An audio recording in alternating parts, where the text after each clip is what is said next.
All was very interesting on the subject of MARBI and expansion of the palate, and also about helping people to breathe better and sleep better, getting dreams. So this MARBI technique, it's mini implant assisted palatal expansion, rapid palatal expansion.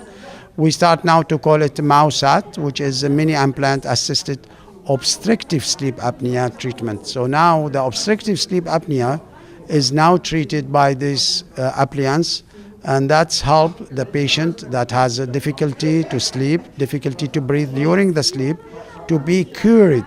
It's not as a CPAP machine giving air. No, it helps your body to breathe better. It helps your cavity nasal to become wider, to your mouth to become wider, to advance your maxilla and your mandible, and to free the airway of the nasopharynx, or oropharynx and the hypopharynx. Bom, misawarat mita tarong ka hopi duro, dus bakoy volume di unti jes, mita tarong ka number jes. Tame, mi casata bersama mita perde rosea de anochi, e te horta quer que mita muri.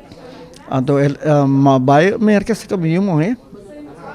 Mita dormir de outra câmara, mita estroba, mas eu morrer dormir de outra câmara. Mas digo me miti vai buscar ajuda, passou mita espante, e tá quer que mita vai morrer. Mas bem Aruba, neta tem laser, semana depois, mas vai laser e passou amanhã mesmo começar o tratamento, ainda mita básico, né? Pero já me roncamento de volume gesta na 3 cava. Mita tá começo de sleep apnea cava não tem mais. Minha chega de ter esse aqui problema e vai mais leitura desse aqui e me saco para que é importante é para evitar para gente virar gordo. Então, o faltamento de ar também é causa que o gente vira obeso. Expansão e tratamento que o doutor aqui está fazendo para chegar na boa por hala melhor rosea, para não perder ar e para isso para não virar malo, para que a saúde. O viaje é pessoa mesmo não sabe que está ronca. Deus está su casa, ou su ou su gente por visele que está perdendo ar de sonho e que pode chegar na morrer mesmo de perder rosea.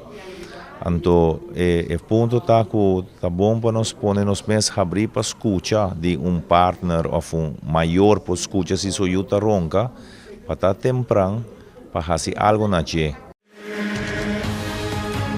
Essa aqui é Arubiano, o website